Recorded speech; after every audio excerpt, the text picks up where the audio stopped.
of sorts.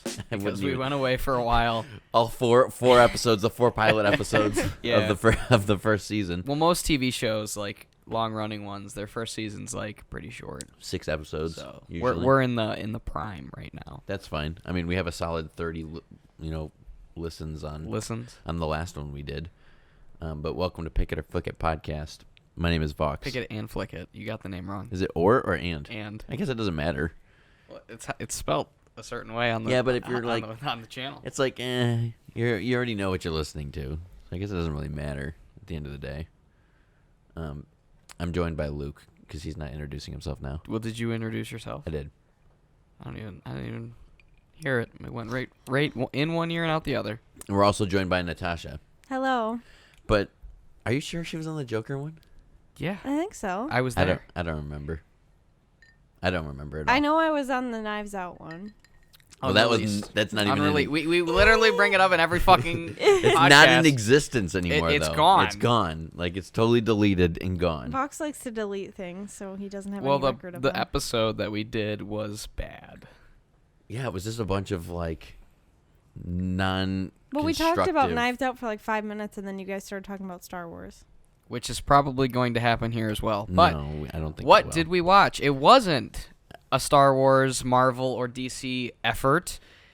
In order to hopefully supplement the more, I don't know, YouTube comic book scene where everyone watches all those video breakdowns and fun facts and dumb shit like that, I decided to force Vox to watch an artsy movie that I saw. Force me. Well, I've been telling you. What year is this movie coming out? This is from last year, 2019. Okay, 2019. I don't even know what we just watched. We just watched Roger Eggers' new triumph, The Lighthouse. So my first comment here is you didn't have to force me. It was just one of those movies that I wanted to see in theaters, and then I was too preoccupied or busy doing something else that I never went and saw it. So end of story. And then I was like, all right, I'll buy it when it comes out, and then It came out on Amazon. Yeah, now it's on Amazon Prime. So free to watch if you have that shit. I don't know. Well, nothing's free, Luke.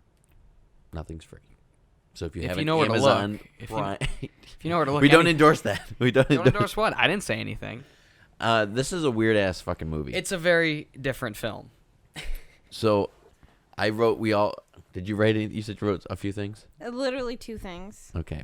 Well, I feel like Luke should start here with your initials, because this is how many times you've seen this? This is my 3rd time seeing The Lighthouse. How you've sat through that movie. I don't know how you sat through it 3 times. It definitely wasn't the first, and certainly will not be the last time I've seen this movie. So I have a lot of thought. I want to say, but I want you to start, and then I'm gonna jump to Tosh because. Well, what are you looking for here? You just want me to tell you what I like about it, or everything? So I think as your 3rd time through, is it better? Right. Is it getting stale? No, I'd say it's just as exciting and bizarre to me. The word I would use to describe this movie to someone is it's hypnotic and very bizarre. It's everything that, like, I don't know, I feel like if Cabin Fever as a concept were like visualized, this would be it. And what better time to watch a movie about 2 dudes being stuck together when everything around them is not open, right, than 2020. Right. Because unless you have been living under a rock, you've probably been inside too. Yeah, don't say that. We'll get banned from YouTube. Actually, you can say that now. Oh, yeah? Is that legal now? You can say what now? COVID-19. Nope, demonetized. Demonetized right off the bat. Oh, do you really get demonetized if you say that? For a little while at the beginning, they were doing that. That was going on. Oh. Anyways, I think Hypnotic hits it right on the head because there was no part of this movie that I was, not watching. You weren't bored. I wasn't bored, but I would definitely, near the end, I was getting pissed. I was getting pissed. What's your favorite thing about this? Why the performances all day long. God. Okay. I think Willem Dafoe has been getting praise up the Lighthouse hole since this movie came out. I totally am on board with him. Should have gotten an Oscar nomination. He should have fucking won. Did this win anything? It got nominated for 1 for cinematography, which is also something I thought was really good in this movie. I agree. Brad Pitt actually won for Once Upon a Time in Hollywood instead. So I'm not okay with I'm that. not upset about Yeah, that. I'm okay with that. But I do think Defoe turned out a great performance. I don't know. And Mr. Patterson, who, excuse me, everyone knows from those shitty Twilight movies, he really did a whole 180 for me just in this one movie. Like, when I heard he was going to be Batman, I was like, oh, I don't know about that. But after seeing this, I was like, yeah, I'll give him a shot. Okay. What did you think overall? Since we're on the, like, what's your favorite things about this movie train right here? I mean, it did a good job of making me uncomfortable, and I feel like when movies can do that, it's a good movie. You know, when actors can make me uncomfortable, I feel like they're good actors. They're selling you their role. Yeah. Okay. You know, I don't know. I'm just, after watching that movie, I don't understand it, and Okay. so my mind is just, I'm trying to Comprehend what you process just. It's a through the lot. motions It's a of, lot like, all at once. It's a lot to think about. what it actually was about. But yeah, it's just a claustrophobic little story about dudes being dudes and a couple of seagulls. So I wrote a couple of I had my positive and my negative notes, and I realized that I started writing really positive in the beginning, and then really negative at the end. Oh man, the sound design in this film it's phenomenal. That's something that I know we've talked about several times in person. I don't know if I've ever said it on the podcast, but sound design is something that I cherish because being an audio guy, I really look for that. And if a movie does not have good sound design, if it's terrible sound effects, or if it's not, overbearing or underbearing on things that need to be, I really appreciated the fact. The first thing that I noticed is when they're coming into, and I guess this is a spoiler at this point, but when they're coming for the whole movie, we're gonna spoil it. When they're coming into the island, there's like a minor drum beat that's being played on like either keys or a pad of some sort, but it's matching the waves that are hitting the boat. And I was like, this is already insane. And then throughout the whole movie, you hear the foghorn. The foghorn, which, yep. Near the end of this movie, I was getting irritated every time I heard that foghorn, because it would get eerier and eerier as the story developed. It's basically the equivalent of, like, you know how whenever you hear the iPhone like alarm sound, you just instantly, like, your bones just like Yeah, getting that's what panicky. That's what I'm assuming it's supposed to be. Mind you, I don't know shit about anything. I just think I know what I'm talking about. Sure. I mean, I went to school for a little bit of everything. Yeah. Because that was the broadcast range. Another thing that I thought was really interesting, and I don't know if you guys recognize this, but I do as a movie fan, and you might, but I was pointed out the different things that I should pay attention to in school. So shadows are a huge thing in this movie too. Yeah. So when like a scene is like enlightening, when they're drinking all the time, the shadows are actually from above. Like all the lights look like they're coming down on people. So you can see their whole face. They're like really cheery and happy. And then when strange things start happening, the lights get flipped upside down. So the shadows are casted kind of crooked on the walls. Their faces are darker. It makes everything kind of like Frankenstein-esque, if you will. Yeah, it's like dominant shadows and shit like that. Yeah. The other thing is the placement of items in this movie. I don't know if you've noticed that, but usually when if you're looking at one character, you can still see the other character even though they're behind the camera, because there's a mirror on the wall or there's reflection in the glass windows and the panes. Yeah. So that was like really strange that you could see the reaction, so you could tell that it wasn't just someone talking to a dummy. Yeah. It was these two in a room being filmed and actually having a conversation. And their chemistry is so excellent. It makes like every time they talk, just like you're just so engaged and you're just so into whatever they're saying that it's almost crazy how good they are together. Yes. Because like I would never have paired these two together like that ever. No, I wouldn't have either. One thing that I'm glad that you brought up with Once Upon a Time in Hollywood, I find it really refreshing to have a story that doesn't have any foregone lore. Like, you're not going to walk into it going, this is Star Wars. I know what's happening. Yep. Like, you were like, what is going on here? Remember movies? Yeah, remember when movies did that? They like started and then they ended. And you didn't have to see 3 prequels, 4 sequels, read 8 books, and 17 magazines. No, the movie started, it told a story, and then it fucking ended. Yeah, and I really appreciated that with Once Upon a Time in Hollywood. I don't know if I said that during that podcast, but I don't remember anything we said in that podcast. When a movie gives me something original and lays it on my plate, I'm okay with it. I mean, Once Upon a Time in Hollywood wasn't really original, though. It was. It was an original idea. It was just taking things that exist. That was based on historical events. That's true. You know, it wasn't an absolute original idea.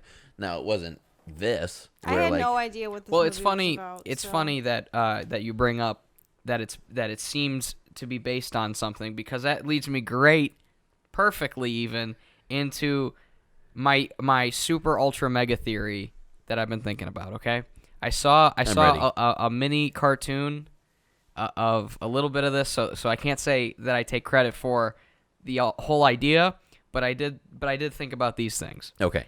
I'd say Roger. Is it Robert or Roger? I don't know. Robert Pattinson? Robert? No, the guy who directed this. Who did this? Right? It's either Roger or Robert. Roger Pattinson. Roger Pattinson. I don't like that. Robert Eggers. Okay, so if I said it wrong, my bad. Robert Eggers stole the plot of this movie from not 1 but 3 episodes of SpongeBob. Now stick with me here. I know we've all seen SpongeBob once or twice, and this is my chance to make a dumb joke out of a serious art movie, and I'm gonna fucking take it, goddammit. So I have 3 episodes listed here that I think the plot was directly stolen, okay? Okay. Number 1 was when SpongeBob and Squidward worked the night shift. You know, it just felt like that altogether. The hash singing Second, slasher. the one where Mr. Krabs and SpongeBob accidentally kill the health inspector. Tell me if you would have put those 2 in this movie, it would have been basically another SpongeBob movie. And the third one was the one where Patrick's secret box is there, and he won't let SpongeBob see what's inside. Okay. I'm just saying. Okay. Do the people involved with this movie owe money to SpongeBob? I don't know. I think they did a pretty good job masking it up if that was the case. I mean, I think there's some big mystery behind a lot of things in this movie. And this is the biggest question: is did they steal from SpongeBob, a cartoon that's almost 20 years old? They did say Davy Jones too. Davy Jones locker. Look at that. See? Yeah. Well, that's not just. I know from that's SpongeBob. not just from SpongeBob. Well, it's but also it did supposed make to me think of that. Be like about like the story of Prometheus, especially the ending of him getting like eaten alive. Apparently, that's what happened to Poseidon, or Prometheus. No. Poseidon's correct, not Prometheus. Prometheus is an alien movie. No, not that Prometheus. you fuck. No, I know what you mean. It's based on the Greek god Prometheus. Yeah, yes, I know what you're talking about. I did do a little reading beforehand. What you're supposed to do, absolutely. Yeah, you gotta be somewhat prepared. I don't want you to get totally talked over here because I know that happens a lot with us. But what are the 2 notes you wrote down? I put bad luck to kill a seabird. I also wrote that down. And then fake birds ? Okay. Because I think they were those fake were fake birds? birds. Okay, so there was one shot that Tosh noticed where it looked like the birds in the top left corner. Yeah. They looked like they were on strings a little bit. Mm-hmm. And once you said it, I kind of saw it. But then you look at how good the the fake seagull was that he fucking just I don't mauled. think it was fake birds, man. So I don't know if it was. Maybe they just fly stupid. I don't know. Maybe that was on purpose. I've seen birds Yeah. been stuck in a wind gust like that before where they're just kind of like coasting, you know? So I don't know. I don't think they were fake. I think, and if they were, pretty goddamn convincing to me. No, I mean, I was so trying to be so focused on the movie, trying to think of everything that was going on. You were rather infatuated with it? Yeah, trying to understand it, because I always feel like movies, I always have to look them up after. Like Midsommar, I had to look up after. Yeah. Now, is this from the same company that did Midsommar? It's the same distribution, but not like the same. Not the same director or anything, Yeah. but it's the same. Okay. But in Us, I had to look up after. I feel like a lot of movies I have to. I And just sometimes don't that get benefits it. It doesn't it. click Yeah. right away.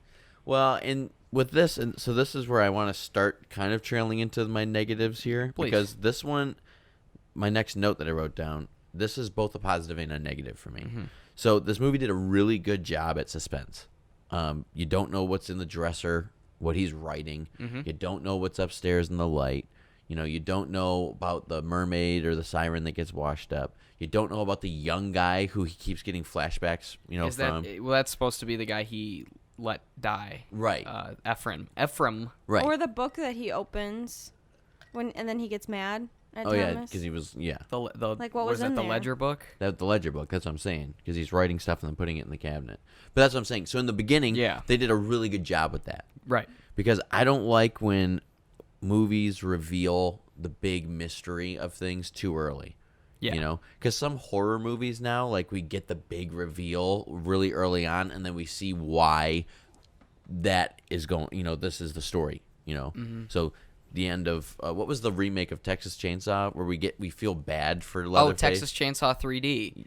Yeah, we feel bad for Leatherface. You know? That's the one with him going around the fair and stuff, and he throws the chainsaw. Yeah, where Alexandra Daddario is supposed to be the baby from 1974. That's right. But yet it's set in modern time for some reason, and she's 25.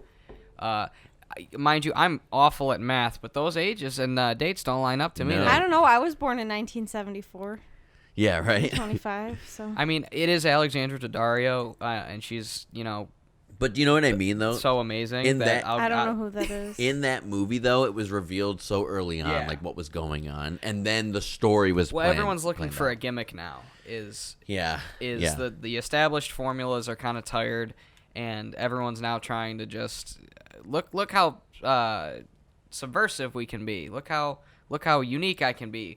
But then you just kind of look a little dumb and kind of pretentious, which is why I think this movie rides a very fine line to me, where it almost dips into that pretentious fat cigarette smoking. Oh, I know film more than you. Yeah. Sort of category. But I think it just barely makes it for me. So, and that's where the negative comes in, because we start getting the reveal of what's happening. We see the ledger book at the end, you know, what he's writing down. Mm-hmm. We see the fact that the guy got crushed by logs, and that's And what that he's he might seeing. have, Thomas might have killed his last partner. Right. That So was we're the head in the seeing some of that. box. But what we're not seeing either is the rest of the story that we've been hinted at this entire thing.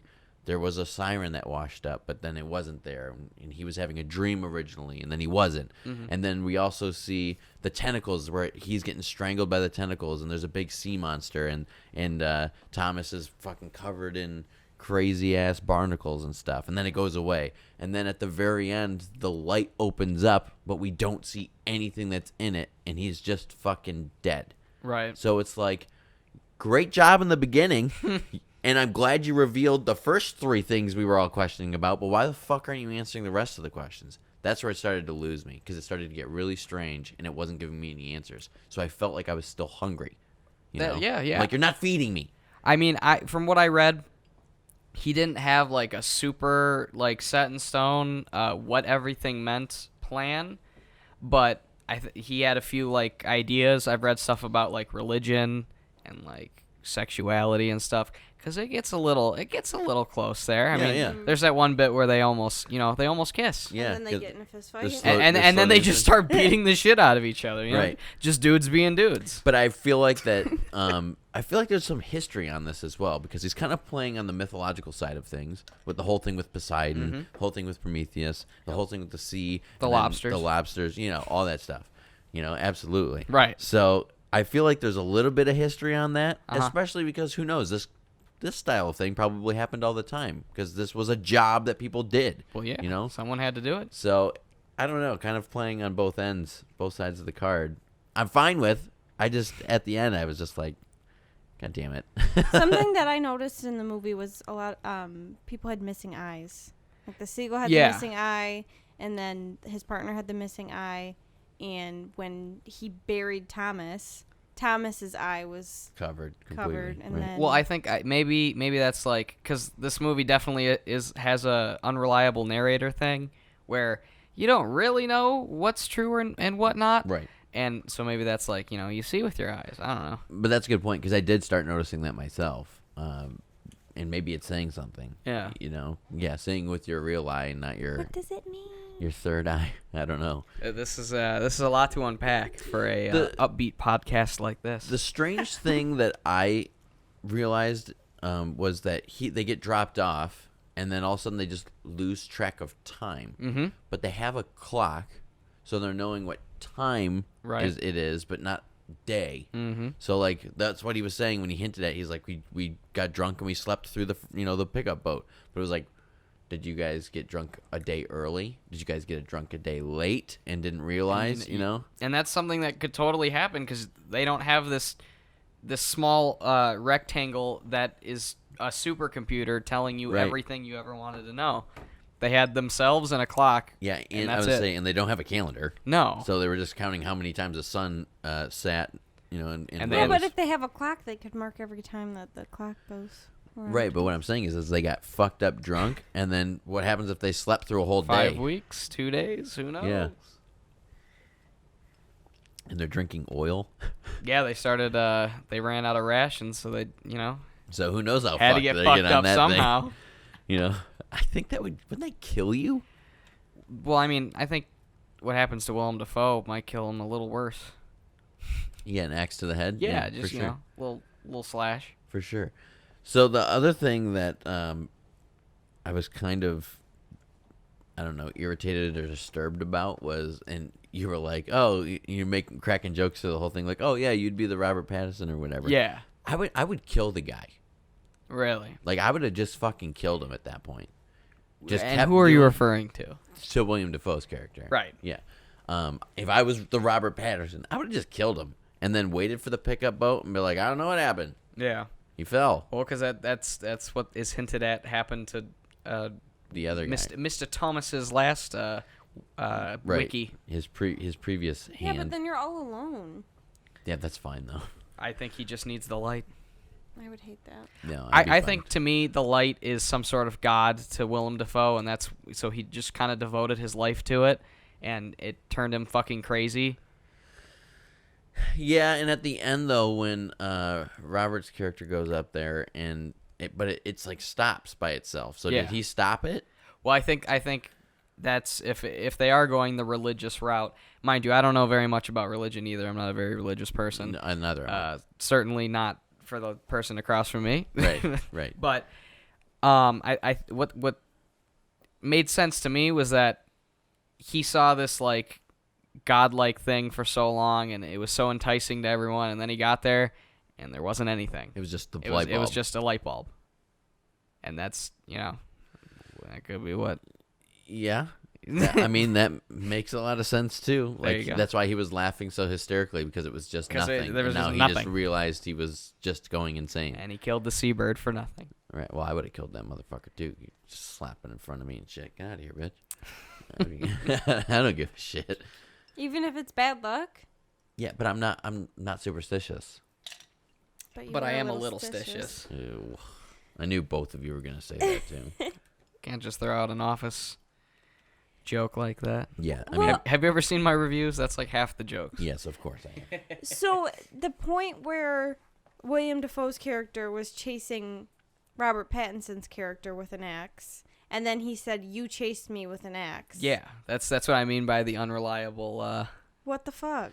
Right. So that's what Luke was saying. Unreliable narrative means that you're getting the same story from two different characters. Yeah. From like their point American of view. Psycho does that. Yeah. Movies like that where you're in the head of this guy, but this guy's fucking crazy, so you know what's happening. You know what other movie does this? Girl on a Train. Okay. Same thing. Where you're seeing from her point of view, and then all of a sudden it's revealed from the other side, and you realize that, what one's true. Is she just crazy or No. is everyone else? No what? You just said no. No what? Yes. I mean, in Girl on the Train, you see from her point of view, and she thinks she's just a crazy alcoholic, and then she talks to someone, and they tell her that her husband was abusive. Right. And then I'm so sorry she- that I mix it up, but I'm just saying, like, you're She's seeing not it. the bad guy. You're seeing it from her point of view, and then you see it from another point of view. So is she the crazy one, or is everyone else crazy? You know what I mean? So that's what this movie is doing, because you're seeing it Yeah. from Thomas, and then you're seeing it from Other Thomas. other Thomas point of view. Like of all the names, they had to be the same Oh one. my god! Are they the same person? No. Okay. I didn't But know That's what I that. thought the first time. But I think that they are hinting at that in a certain Well, way. because they said that at the beginning. Defoe says, "Am I just a figment of your imagination?" Because that's the one thing I was trying to save, and I didn't want to tell you, was the first time I saw this when it showed Ephraim, the guy Patterson let die. Yes. I thought that was Willem Dafoe when he was younger, because they both had the light hair. They were right Right. there. I mean, he was in the same spot. But then I was thinking about it, and I was like, wait a minute, that couldn't be him. But then he turned into a fucking mermaid lobster squid Right. thing for a second. So who knows? Right. Honestly, this movie, the best way I could describe it is to justify its weirdness. It reminded me of The Shining, where like remember the dude blowing the guy in the dog costume, like shit like that, where it's just kind of happening, but it's all just because shit's going crazy. Right. I haven't seen that movie. Yeah, we'll have to add that one to the list because that one's a good one to watch. Yep. I think to get down to the nitty gritty on our rating here, obviously I think you're all gung ho for this fucking movie. am. You're definitely a flick it. No, a picket. God, you don't even know the fucking. You don't know the name. You don't know how we rate the stuff. I do. I'm flicking that shit right out the window. So you knew the right one. Yeah, that's what I'm saying. You're flicking it, right? You don't like it? No, I love this movie. No, you hate it. I love this movie. People will get my sarcasm. It was my. Fuck you. Yeah, people will eventually get my sarcasm. I promise. I think you lay it on a little too Maybe. thick to where. Sometimes I don't even get your Yeah, sarcasm. I know. Sorry. So. Sorry.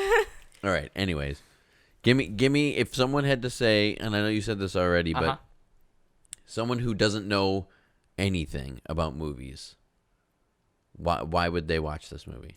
Because it's so different from everything else that's being released right now, and even though it's kind of hard to follow if you don't have subtitles on. They talk kind of old-timey. I'm glad you told me to do that, by the way. Yeah, definitely. I read the subtitles more than anything. Definitely put on the subtitles. Because I did when I saw it in the theater, it didn't have any captions. Sure. So it was a little hard to follow, but you still, Yeah, you pick it up. you get the basic idea. And even then, when he's laughing at the end, you don't know if he's laughing or crying.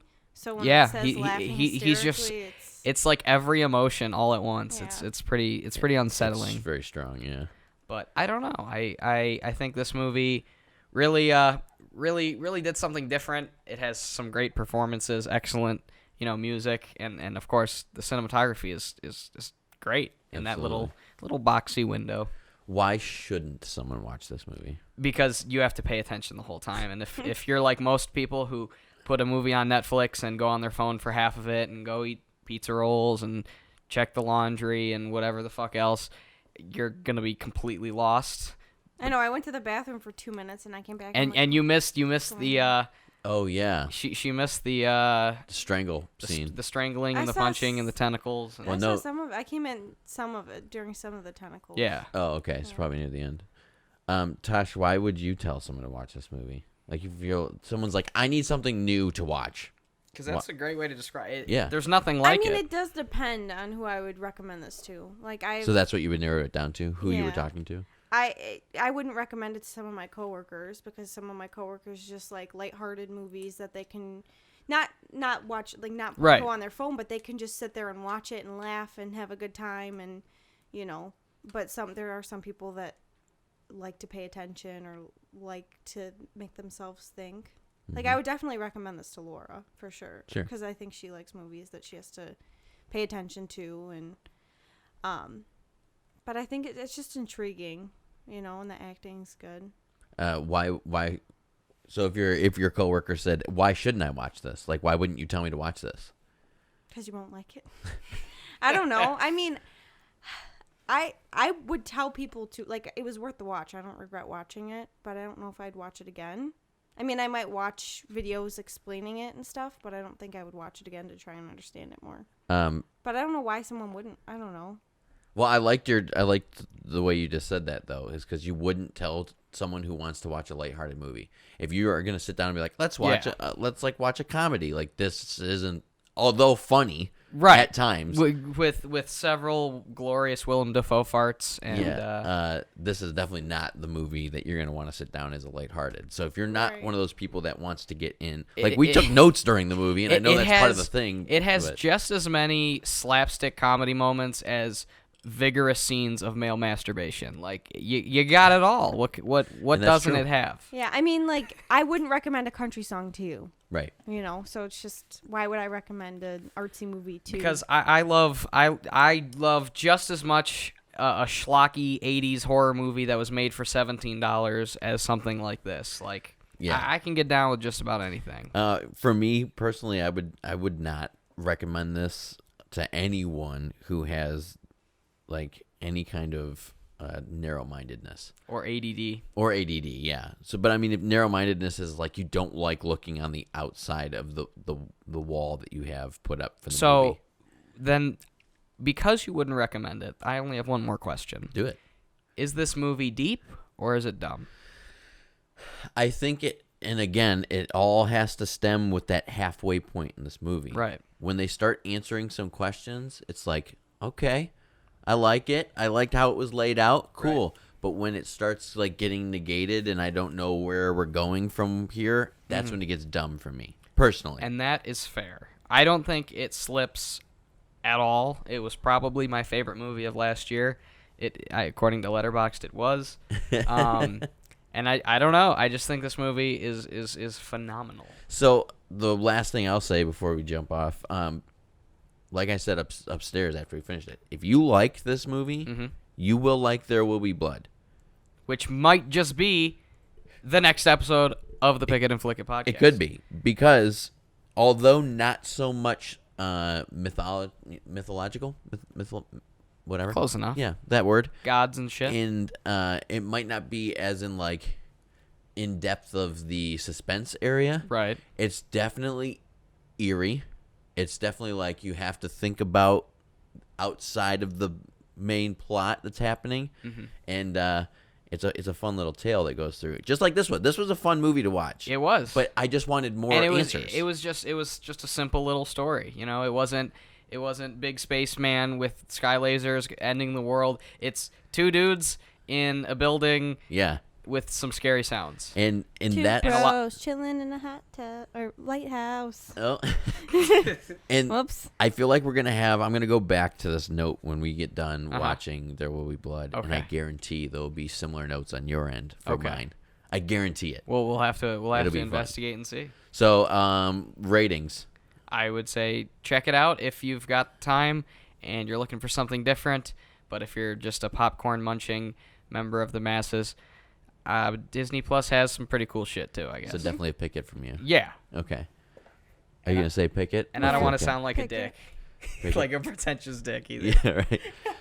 I mean, I have my moments when I want to pay attention to a movie, and then I also have my moments where I just want to sit there and yeah. So you would chill. pick it? I'd pick it. She'd pick it. I'm going to say the or on this one because for me, I'm never gonna watch this movie. So you're on a case by case basis. Yeah, basically. I would honestly say if I had to choose one or the other, I'd say flick it. Like, okay. Get it out of here. Like it was not a movie that I was like, this changed my life. You right. know, it was a cool movie to watch, but that was it. Yeah. Like There Will Be Blood. I watched it 3 times before I liked it. Okay. So maybe that's the case with this.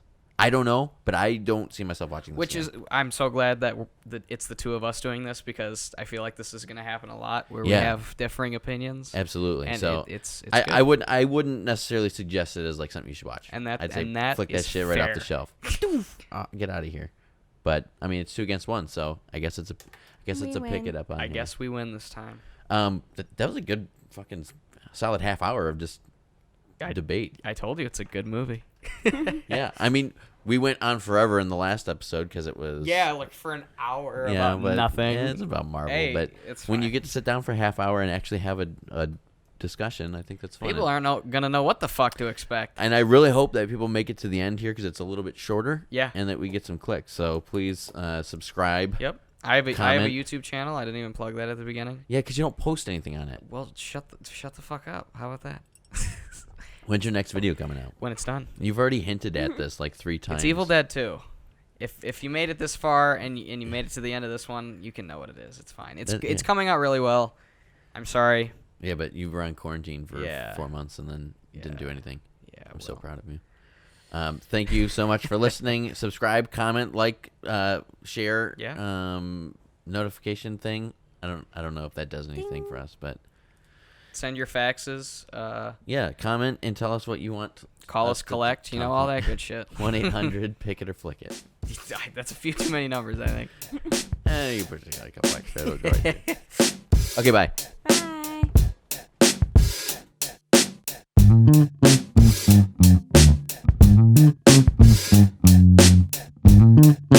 Bye.